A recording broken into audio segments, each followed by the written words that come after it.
నుంచి లావణ్య ఏం చెప్తుంది? ఎందుకంటే మొదట అంతా ఆయన కెరీర్కి సపోర్ట్ చేసి ఇప్పుడు ఇంట్లో నుంచి మిమ్మల్ని పంపించే కుట్ర జరుగుతుందని మీరు చెప్తున్నారు. ఇంట్లో నుంచి పంపించాలని ఎంత కుట్ర జరిగినా పంపించే అయితే జరగదండి. అది నేను వెళ్ళిపోవాలనుకుంటే వెళ్ళిపోతాను, కానీ వాళ్ళు ఈ రకంగా అన్యాయం చేసి పంపించాలంటే మాత్రం నేను వెళ్ళను. ఎందుకంటే నా పోరాటమే అది. మనిషికి నువ్వు విలువ ఇవ్వు. నువ్వు ఎంత పెద్ద హీరో అయినా సరే, మనిషికి నువ్వు మానవత్వం లేకుండా నువ్వు బిహేవ్ చేసిన రోజున నువ్వు మనిషిగా పనికిరావు. నువ్వు ఏ రకంగా హీరో అవుతావు అన్నదే నా డే 1 నుంచి కూడా ఫైట్. నువ్వు నన్ను ఎలా అయితే పెళ్లి చేసుకుంటావని అడిగావు, అలాగే Lavanya it's not working out అని మంచిగా చెప్పు. నేనేం క్రూయల్ పర్సన్ని కూడా కాదు. నువ్వు ఆ వాల్యూ ఎక్కడిచ్చావు నాకు? నా ఫైట్ అంతేనండి. నేను కోర్టు వరకు చివరికైనా అదే వెళ్తాను. రాస్తరుని వచ్చి క్షమాపణ చెప్పి మిమ్మల్ని వదిలేయమనంటే మీ స్టెప్ ఏమి ఉండబోతుంది? మరి రాస్తరుని వచ్చి క్షమాపణ చెప్పాలని కూడా నేను ఏదో కోరుకోనండి. వన్ సైడెడ్గా నేను అన్కండిషనల్గా అతను అంతే ప్రేమిస్తాను. కాకపోతే వచ్చి సమాధానం అయితే చెప్పాలి. నాకేదో మీడియా ముఖంగా సమాధానం ఇది కూడా కోరట్లేదు. నాకు సమాధానం, ఎందుకంటే నన్ను కదా నువ్వు తీసుకొచ్చుకున్నావు, నాకు సమాధానం నువ్వు ఖచ్చితంగా చెప్పాలి. ఆ సమాధానం కోసం 10 సంవత్సరాలైనా కోర్టు ఎక్కుతాను, మెట్లు కూడా ఎక్కుతాను. ఎందుకంటే సమాధానం చెప్పాలి. సమాధానం చెప్పకుండా ఒకవేళ నేను చనిపోయినా అతను చనిపోయినా మళ్ళీ జన్మంటూ నేను పుడతాను. రాస్తాను, సమాధానం చెప్పాలి. ఎందుకంటే నేను నాకు 19వ ఏటన నేను నా పేరెంట్స్ని వదిలేసి వచ్చేసాను అతని కోసం. అతన్ని నమ్మాను. నన్ను పెళ్లి చేసుకుంటావా అన్నాడు, ఎటర్నల్ అన్నాడు, జీవితాంతం అన్నాడు. సరే పోయాడండి, ఇష్టం లేదన్నాడేమో. నాకు తిరిగి జీవితం అన్న ఉండాలి కదా. ఇంకో అబ్బాయి అయినా నన్ను అప్రోచ్ అవ్వడానికన్నా, నాతో మాట్లాడడానికన్నా నాకేమన్నా మంచి ఇమేజ్ ఇచ్చారా? నీవే సరే. లావణ్య చెండాలం రాస్తరుని ఏంటి? రాస్తరుని ఏమైనా మంచిగా మాట్లాడి వెళ్ళాడా? ఇప్పుడు చేస్తున్నదైనా మంచి పద్ధత? అంటే రాస్తరుని హీరో అయిపోతే ఏదైనా చేసేయచ్చా? అంటే నాకు మిగతా జీవితం ఉండకూడదా? ఇంకెవరు నన్ను పెళ్లి చేసుకుంటారు? లేకపోతే హీరో కావడానికి పూర్తిగా మీ లైఫ్ సాక్రిఫైస్ చేశానని చెప్తున్నారా మీరు? ఖచ్చితంగా అండి. ఎందుకంటే నేను షార్ట్ ఫిల్మ్స్ చేసేటప్పుడు తనకి ఇష్టం ఉండేది కాదు. నేను షార్ట్ ఫిల్మ్ చేశాను. నాకు కూడా ఒక 20 to 30 lakhs వ్యూస్ ఎంతో అలా ఉండేవి యూట్యూబ్ ఛానల్కి. మంచిగా ఉండేది. కానీ అదంతా వద్దనేవాడు. స్టార్టింగ్ డేస్లో కూడా ఒక మేడ్కి 3,000 5,000 శాలరీ ఇచ్చేది కూడా వర్క్ నేను చేసుకుంటూ దాంతో ఒక షర్ట్ కొనిచ్చేదాన్ని. నేను బయటికి వెళ్ళేటప్పుడు బ్రాండెడ్ షర్ట్ ఉండాలని ఫస్ట్ వాచ్ కొనిచ్చాను, ఫస్ట్ కారు, ఫస్ట్ అన్నీ నేను. మరి ఈ రోజున నన్ను లాస్ట్ చేసేసాడు రాస్తరుణ్ సమాధానం చెప్పకుండా. సో ఇప్పుడు నాదే రాస్తరుణ్ ఇల్లు అండి. మా పేరెంట్స్ వీళ్ళు, మా అత్త మామ వాళ్ళదైతే అవ్వదు. ఎందుకంటే జీవనం మేము సపరేట్ సాగించాం. మేము రానివ్వకుండా ఏం లేదు. ఎందుకంటే వెళ్ళిపోయింది కూడా రాస్తారు. సంవత్సరం తర్వాత వచ్చి మా ఇల్లు అనేసారు. సంవత్సరం అంతా ఇప్పుడు మరి ఏమైంది? అదే వాళ్ళతో మాట్లాడడానికి కూడా నేను వెళ్ళాను. ఆ రోజున ఏం లేదు. రానివ్వకుండా డోర్ దగ్గర నుంచి ఉంటేనే అంత ఫైట్ చేసేసారు. ఇదంతా ప్రజలకు అంతా అర్థమవుతుంది. రేపొద్దున కోర్టు కూడా తీర్పు అనేది ఇస్తుంది. నేను అదొక్కటే నమ్ముతున్నాను.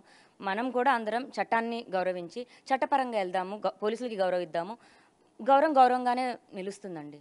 చట్ట ప్రకారం మీరు వెళ్తామంటున్నారు, కానీ లీగల్గా పూర్తి డాక్యుమెంటేషన్ కూడా రాస్తరుణ్ పేరునే ఉంది. ఈ విల్లా పూర్తిగా ఆయన పేరు మీద ఉంది. కాబట్టి లీగల్గా మీకు రైట్స్ లేవని కొంతమంది ఆరోపణ చేస్తున్నారు. తల్లిదండ్రుల వాదన కూడా అదే. దీనికి ఏం చెప్తారు మీరు? లీగల్గా లేవని మీకు ఏ న్యాయవాది చెప్పాడండి? ఒకసారి మీరు చెప్పండి. పోనీ మీ దగ్గర ఫోన్ ఉంటుంది, గూగుల్ ఓపెన్ చేసి చెప్పండి. వాళ్ళు ఎంత ఫులిష్గా బిహేవ్ చేస్తున్నారంటే, తాళి కట్టిన దానికి ఎవిడెన్స్ లేవంటే మేము వెళ్ళిపోయి గుళ్ళో పెళ్లి చేసుకున్నాము. గుళ్ళో పెళ్లి చేసుకున్న 3 నెలల తర్వాత ఇంట్లో చెప్పుకున్నాము. మేము చౌదరీస్, వాళ్ళు బ్రాహ్మిన్స్. చౌదరీస్ ఏ క్యాస్ట్ వాళ్ళకైనా వాళ్ళ క్యాస్ట్ వాళ్ళకి ఇచ్చుకోవాలని ఉంటుంది. అండ్ 19-20 ఏళ్ళ వయసులో క్యాస్ట్ ఏముంటుందండి? ఫస్ట్ ప్రేమించుకోవాలి, పెళ్లి చేసుకోవాలనే ఉంటుంది. మేము అలాగే చేసేసుకున్నాం. 3 నెలల తర్వాత చెప్పుకున్నాము. చెప్పిన సెకండే వాళ్ళు వచ్చారు, ఆశీర్వదించారు, దండలు మార్చుకున్నాము. అప్పటి నుంచి ఇప్పటి వరకు ఈ సంవత్సరం ఒక్కటి మాత్రమే వినాయక చవితి మేము సెలబ్రేట్ చేసుకోలేదు, కానీ ప్రతి వినాయక చవితి పేరెంట్స్ సమక్షంలోనే ఇది ఇల్లు తీసుకొని ఇప్పుడు ఫిఫ్త్ ఇయర్ అండి. మిగతా అంతా రెంటెడ్ హౌసెస్లో, ప్రతి రెంటెడ్ హౌస్లో మరి జరిగాయి. కలిసి ఉన్నప్పుడు అంతా బాగానే జరిగిందండి.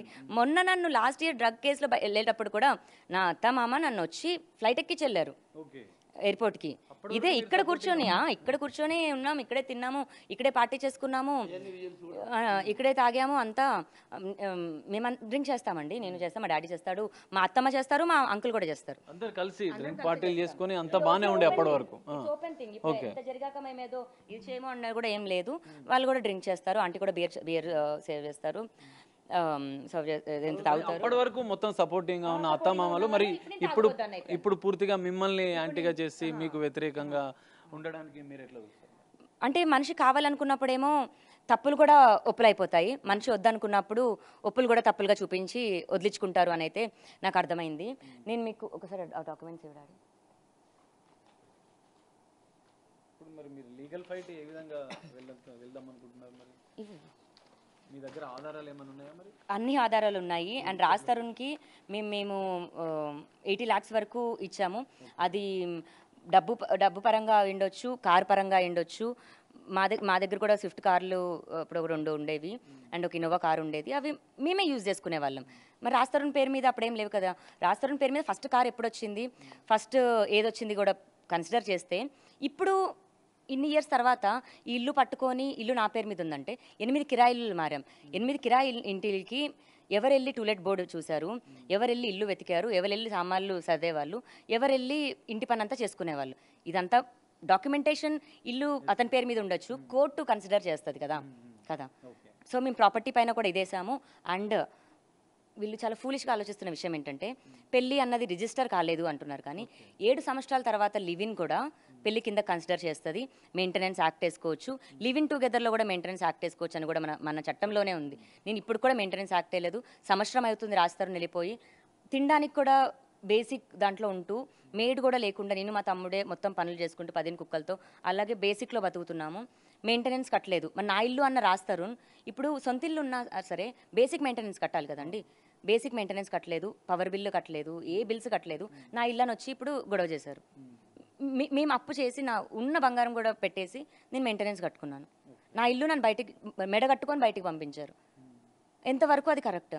అంటే లావణ్యకి సపోర్ట్ ఇది లేదు అని నాకు నిజం తెలిసిన ప్రతి మనిషికి లావణ్య సపోర్ట్ ఖచ్చితంగా ఉంటుంది. అదొకటే చెప్తాను. సో నేను నార్కోటిక్స్ అంటారు. నేను పెట్టిన కేసెస్ అండి, నేను పెట్టిన కేసెస్ హైదరాబాద్లో ఎంతమంది నార్కోటిక్స్ వాళ్ళని నేను పట్టించాను అని 1 సెకండ్ చూపిస్తాను. మీరు ఇప్పటికే రాజ్ తరుణ్ మీద కూడా కొన్ని సంచలన ఆరోపణలు చేస్తున్నారు, మరికొన్ని ఆధారాలు కూడా బయట పెడతామంటున్నారు. అసలు ఏంటవి? రాజ్ తరుణ్కి నాకు మేము పిల్లలు ప్లాన్ చేసుకుంటున్నప్పుడు తనకి పిల్లలు వద్దు అని అన్నప్పుడు మేము మెడికల్గా అబార్షన్కి వెళ్ళాము. మరి అది మళ్ళీ ఇన్ఫెక్ట్ అయ్యి నాకు బాడీలో ఆర్గన్ తీసేశారు. ఇప్పుడు తన ప్రాపర్టీ తనకి ఇచ్చేస్తాము, నా బాడీలో ఆర్గన్ నాకు ఇచ్చేస్తాడా? నేను అంతవరకు ఇప్పుడు ఫైట్ చేస్తాను. నన్ను ఎందుకు ముట్టుకున్నాడు? మన పేరెంట్స్ పర్మిషన్ తీసి ముట్టుకున్నాడా? నా మెడలో తాళి కట్టకుండా మరి నన్ను ముట్టుకున్నాడంటే 376 పడుతుందా? 376కి అర్హుడు అవుతాడా రాజ్ తరుణ్? రాజ్ తరుణ్ పేరెంట్స్ అవుతారా? 3 సంవత్సరాలు వాడుకున్నాడు, 3 సంవత్సరాలు ఉన్నాడు నా కొడుకు అని చెప్తున్నాడే. 3 సంవత్సరాలు వాడుకున్న దానికి ఏమి విలువ కడతాడు? కూతుర్ని కానీ మాకు ఇస్తాడా? ఇవ్వమనండి. ఈ అన్ని ప్రశ్నలకి రాజ్ తరుణ్ వాళ్ళ పేరెంట్స్ కానీ రాజ్ తరుణ్ కానీ సమాధానం చెప్పాలి ఖచ్చితంగా. 3 సంవత్సరాలు కానీ, ఒక్కసారి కానీ, 2 సార్లు కానీ. మరి పెళ్లి చేసుకునే ఉద్దేశం లేకుండా నీకు అమ్మాయి భార్య కాకుండా ఎందుకు ముట్టుకున్నావు? నీదని ముట్టుకున్నావా? ముట్టేసుకొని వాడేసుకొని ఈరోజు నీకు ఇంకా అవసరం లేదు. ఆ రోజు నీకేమీ లేదు, లావణ్య కారు కావాలి, లావణ్య ఒళ్ళు కావాలి, అన్నీ కావాలి. ఈరోజు హీరోయిన్లు వచ్చారు, వెళ్ళిపోతున్నావు. సరే మనిషిగా వెళ్ళిపోయాం. బాధ్యతలు మేము నమ్ముకొని ఉన్నాం, డిపెండెంట్గా ఉన్నా, ఏ పని చేయనివ్వాలా. MBA చేసి వచ్చాను నేను సింగపూర్లో. అంటే ఇప్పుడు రాజ్ తరుణ్కి సంబంధించిన కెరీర్ విషయం